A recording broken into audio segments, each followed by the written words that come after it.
Camela POV. Baba ka at ako ang magmamaneho, tiningnan niya ako.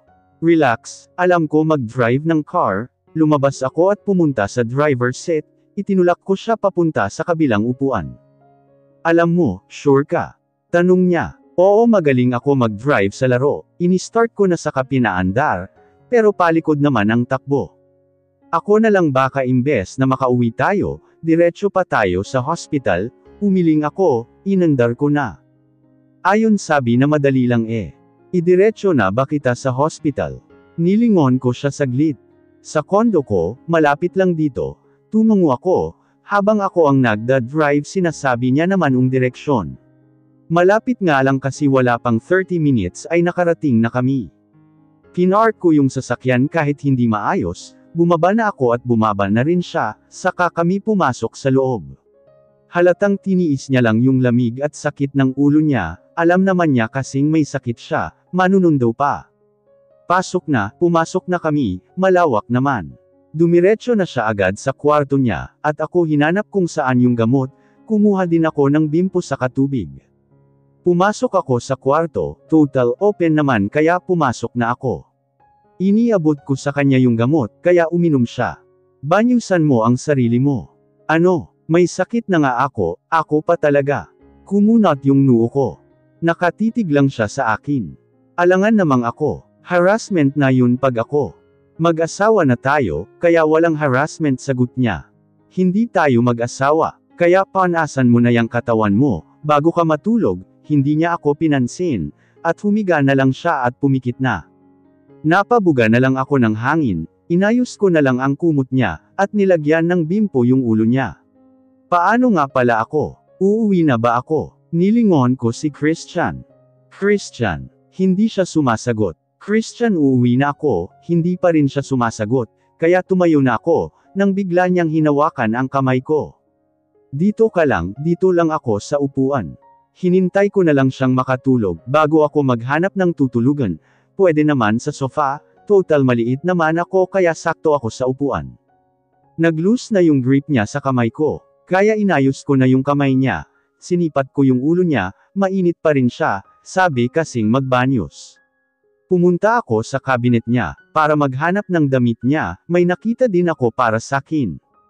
Pahiram ng damit, ayan nagpalm ako, inalis ko yung blouse ko, at nagpalit kasi hindi ako makakagalaw ng maayos, kasi masikip yung damit ko, lumapit na ako kay Christian at inalis yung kumot. Christian, babanyosan kita ha, nagpalm ako, mahirap na baka sabihin niya minomolest ko siya. Pinunasan ko na siya, batok na batok ang katawan. May hump palang doktor, in fairness yung katawan pasok sa criteria. Ay susme. Ano ba itong pinag-iisip ko, tapusin ko na nga ta, pinalitan ko siya ng damit, kahit hirap at halos yakapin ko na siya. Sinipat ko uli yung ulo niya, bumaba kahit papaano yung lagnat niya. Aalis na ako nang hinawakan niya uli yung kamay ko. Dito lang naman ako, kaya chill ka lang, matulog ka na. Ayaw niyang alisin yung pagkakahawak niya sa kamay ko, kaya umupo ako tinitigan na lang siya. Chini-check ko siya every 4 hours, pinapainom ko din ng gamot. Tinignan ko yung oras 3:00 na pala, at wala pa akong tulog, kaya ipinikit ko yung mata ko habang nakaupo. Nagising ako ng 6 AM at chinek ko si Christian, ay okay naman na siya, lumabas ako sa kwarto, at dumiretso sa kusina para maghanda ng pagkain. Paano ba ito, hindi ko alam kung anong gusto niyang pagkain. Nagluto na lang ako ng tinola, mas madali iyon at sakto kasi may sabaw siyang iinuman, lalo na't kagagaling sa sakit, paglugaw kasi parang hindi siya yung tipo na kumakain ng ganon. Inaatok ako habang naguluto ng pagkain, tapos naman na akong nagsaing, yung ulam na lang ang hinihintay kong maluto. Habang tinitikman ko yung niluluto ko, si Christian lumabas sa kwarto. Bakit ka bumangon? Magpahinga ka pa baka mabinat ka, lumapit at tinignan yung niluluto ko. Umupo siya, pagtiisan mo na niluto ko. Maghain na ba ako? Wala siyang imek kaya hinainan ko na lang siya, nagtimpla naman ako ng kape ko, kasi inaantok talaga ako. Kain ka na. Ikaw hindi ka kakain. Kakain, kumuha ako plato ko, at sabay na kaming kumain, naghihintay ako ng feedback, pero wala siyang imek kaya hinayaan ko na lang. Magpahinga ka pagkatapos mong kumain kasi. Huwag kang umalis, nakatingin ako sa kanya, habang kumakain siya. Kailangan ko din maligo at magpalit ng damit, babalik din ako dito, nilingon niya ako. Hindi ka papasok. Sunday ngayon, kaya walang pasok, tumango siya. Balik ka din agad. Kumain na uli siya, ginawa pa akong caregiver okay naman na siya. Pinagpahinga ko muna siya, at nagpaalam na akong uuwi, nakarating na ako sa bahay, at naabutan ko na nagtatawanan sila mama at papa. Ma, pa, good morning. Hello anak, okay na ba si Christian? Babalik pa ako mamaya, maliligo lang ako at magpapalit. Sige anak. Dumiretso na akong kwarto at naligo, kahit papaano ay freshen yung mata ko, kasi pabagsak na kanina nung nasa sasakyan ako. Nagpaalam ako kila mama at papa na babalik na ako kay Christian, nakarating naman ako agad sa kondo, at pinagbuksan niya ako ng pinto. Inuna ko agad sinipat yung noo niya, at mukhang nasa normal na siya, dumiretso ako sa kusina para ilagay yung prutas. Mukhang okay ka naman na sabay upo sa sofa. Yeah, thanks to you. LSPOV. Hindi kami masyadong nagkikita ni Camela ngayon maski sa kumpanya, hindi ko nga alam na na-hospital pala siya. Nalaman ko lang nung nag-report si Beth. Lagi kasi ako sa bahay, at inaasikaso ang gusto ng magulang ko. Saan ka pupunta Ellis? Si Mama, sa kumpanya, hindi ko na masyadong naasikaso kaya pupunta ako, para i-check at kung buhay pa or naluluki na, sagot ko. Mamaya, may aasikasuhin pa tayo. Naman, hindi ko naman pwedeng pabayaan ang kumpanya. Pumayag na nga ako sa gusto niyo, si Lucy naman na ang bahala sa iba, hindi ko na siya hinintay pang sumagot at umalis na ako. Pagbukas ng elevator, bumungad sa akin si Camela na nakangiti. Gumagaan ang araw ko pag nakikita ko si Camela na nakangiti. Good morning sir. Lumapit ako sa kanya sa kaniyakap siya, ito lang ang sagot ko sa inis ko. Anong drama mo? Nakakapagod sila. Kumalas na ako sa pagkakayap. Ganyan talaga pag malapit na ikasal. Samahan mo naman ako mamayang uminom, ako lang naman ang iinom, ngumiti siya. Hindi naman pwedeng ikaw lang, syempre kasama ako, napangiti na din ako. Ginanahan tuloy akong magtrabaho, hindi ko namalayan ay uwian na pala. May kumatok sa pintuan, at iniluwa niya si Camela. Tara, ngumiti ako, excited. Tara, tumayo na ako at kinuha ang coat ko, sa kasusi ng kotse. Lumabas na kami, sumakay na siya sa kotse. Maaga pa pero mas okay na din iyon, pumasok na kami sa chill bar. Inuman lang at walang itong pinasukan namin, hindi siya yung may sayawan, at malalakas na sounds. Kamusta ang preparation? Nag-order na kami ng inumin namin. Hindi ko gusto, ayoko talaga pero mapilit yung magulang ko. Bakit hindi mo bigyan ng chance si Lucy, malay mo naman maging okay kayo pagdating ng right time, umiling ako. Malabo yun, ang layo niya sa gusto kong babae, dumating na yung order namin. Nax may standard, ano-ano naman ang hinahanap mo sa babae? Nakatingin lang ako sa kanya. Tulad mo, kumunat yung noo niya. I mean yung tulad mong mabait, simple, walang halong arte sa buhay, ngumiti siya. Elas maarte kaya ako, umakting maarte siya. Bagay mo, pero halatang hindi ka maarte, nilagok ko yung tequila, kay Camela beer lang. Alam mo maski pasok sa standard man yan o hindi, nakadepende pa rin yan sa pagmamahal ng tao Elas. Wala man siya sa standard mo, pero mahal ka naman niya, at hindi ka niya lolokohan di ba? Kumpara naman sa pasok nga sa standard mo, pero hindi mo alam ilan na pala na lalaki sa buhay niya. Give it a try Elas. Wala namang mawawala sa'yo, total ikakasal naman na kayo, napabuntong hininga ako. Ikaw ba? Paano kayo ni Christian, napabuga siya ng hangin? Hindi ko alam, minsan okay kami, pero hindi maalis na lagi kaming nag-aaway, maski konting bagay pinag-aawayan namin. Hindi ko pa nga din nasasabi kila mama at papa ang tungkol sa kasal, sagot niya.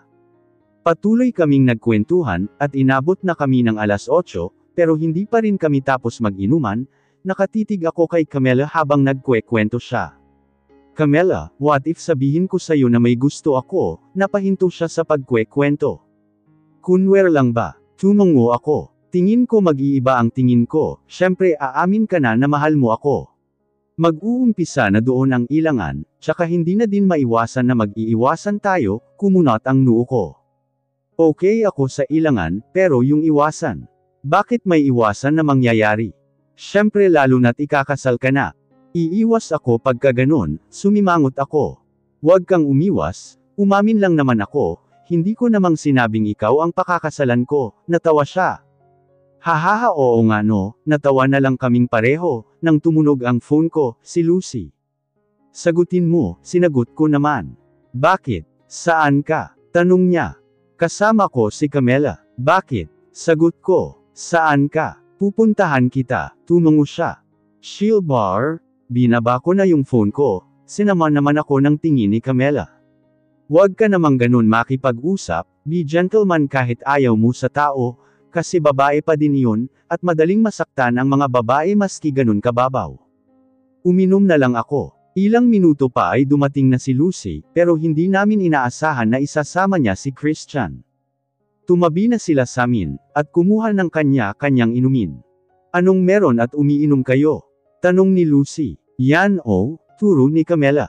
Anong problema mo? Wala, sagot ko, uminom na lang pero mukhang iba ang timpla niya, at kinuha niya ang inumin ko at inubos niya. Anong problema mo? Napabuga na lang ako ng hangin, at kinuha yung beer ni Camela.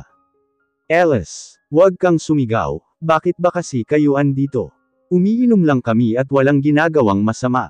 Masama bang mag-chill kahit papaano? Nakakasakal ka na, sambat ko. Masama bang magtanong, Alice ikakasal na tayo sa loob ng 2 linggo, pero napakailap mo pa rin. Ano bang ayaw mo sakin para mabago ko, sabi ni Lucy. Walang mali sa'yo, kasi ikaw mismo ang mali para sa akin. Alice, sita ni Camela.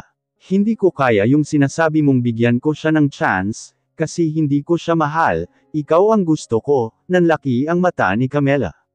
Iba talaga ang nagagawa ng alak. Kahit iba ang mahal mo. Wala kang magagawa kundi may kasal sakin, sabi ni Lucy. At kahit anong gawin ni Camela, may kakasal pa rin siya kay Christian, sabi niya pa. Wala kayong magagawa kundi pakasalan kami, galit niyang sabi. Maski mahal niyo pa ang isa't isa. Wala kaming pakialam. Tandaan mo to Alice, once na iba ang pinakasalan mo ay hindi mo makukuha ang naipunder mong kumpanya, at babagsak lahat ng pangkabuhayan niyo. Ikaw naman Camela tandaan mong nakipagkasundo kay Christian, para mailigtas ang papa mo, kaya sumunod ka kung may hiya ka sa katawan, at sinasabi ko lang sayo, hindi basta-basta si Christian Camela. Pasalamat ka Alice kasi mahal kita, at kaya kung magtiis ng ganito, maski pangit ang pinapakita mo. Sabi pa ni Lucy, hindi ako nakaimek sa mga sinasabi nila, pero pansin ko ang paghigpit ng hawak ni Christian sa bote, nang nalaman niyang gusto ako ni Alice, pero maski ako ay gulat at hindi ko inaasahan na sasabihin niya iyon. Salamat. Salamat sa pera mo, mabubuhay ang kumpanya ko, lasing na si Alice. Hindi niyo naman kailangang magsigawan, mas okay nang umuwi na lang tayo at pag-usapan niyo yan sa bahay niyo. Tumayo na ako, nagsitayuan na din sila, pero pagtalikod ko. May narinig akong boteng nabasag, nilingon ko at si Alice na nasa sahig. Christian, pumagitna ako. Mauna na kayo Lucy. Tinulungan ni Lucy na tumayo si Alice, at nauna na silang umalis, tinignan ko naman si Christian ng masama. Bakit mo sinuntok? Inirapan niya lang ako at hinhila ang kamay ko palabas ng bar. Bukas na bukas ay ikakasal na tayo, nanlaki ang mata ko. Ano? Hindi ko pa nasasabi sa magulang ko. I don't care, sagot niya. Sumakay siya sa kotse niya nang hindi ako sumakay, ay bumisi na kaya sumakay na ako. Bigyan mo naman ako ng ilang araw, para sabihin sa magulang ko. Hindi, tama si Lucy kung may hiya ka sa katawan mo, panindigan mo yung kasunduan natin, at wala kang magagawa kundi sumangayon na ikakasal tayo bukas. Hindi ako nakasagot, at nakatingin lang ako sa kanya, wala naman akong balak takbuhan siya, pero yung sinabi niya kumirot bigla yung puso ko. Okay, mahina kong sabi at tumingin na sa labas. Hinatid niya na ako sa amin, lalabas na ako, pero hindi mabuksan yung pintuan ng sasakyan. Samandal na lang ako sa upuan, at hintayin na buksan niya. Tell to your parents pagpasok mo, at be ready tomorrow, Ipapadala ko na lang ang susuotan niyo bukas ng madaling araw, at hintayin niyo yung mag-aayos sa inyo. Saka may service na darating para dalhin ka sa simbahan, lumapit siya at binuksan yung pintuan. Okay, bumaba na ako, at senaryo na yung pintuan, pumasok na ako sa loob buti at gising pa sila. Ma, pa, nilingon nila ako. Ikakasal na po ako bukas, gulat silang nakatingin sa akin. Agad-agad, tanong ni Papa, matagal na po namin plano, pero hindi ko nasasabi sa inyo, kasi hindi ako niyakap ako ni Mama. Masaya kami na nahanap mo na ang magiging asawa mo, kumalas siya sa pagkakayakap. Ngumiti ako ng tipid, yung mga damit niyo po ay darating po ng madaling araw, kaya mas okay na magpahinga na po kayo, para bukas ay may energy kayo. Tumungo si Mama at tinignan ko si Papa na may kung anong kakaiba sa kanya.